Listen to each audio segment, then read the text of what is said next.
नमस्कार, मेरा नाम प्रियंका देवी है। मैं परेड कॉलेज की छात्रा। मैं BA थर्ड सेमेस्टर च पढ़नी हाँ। मेरा रोल नंबर 1684 है। अज लोहड़ी है।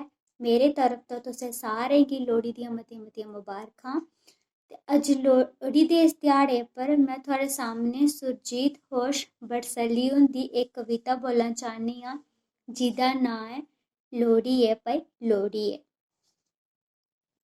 खद्धरी मद्धरी फुंतरी दी जन चौधरियें दी घोड़ी ऐ। चौधरियां गल घुंघरू पाई बस्ती बक्खी छोड़ी ऐ।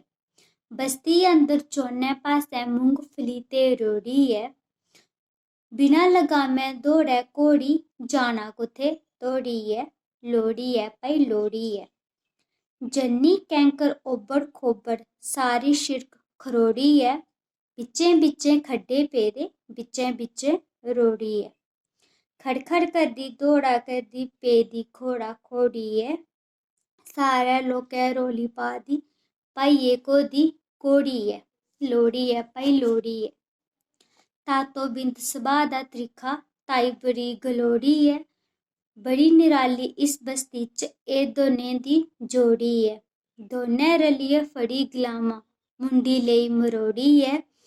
इक जोरे दा सांबर मारी घोड़ी पिछड़ी मोड़ी ऐ। लोहड़ी ऐ भाई लोहड़ी ऐ। धन्नवाद।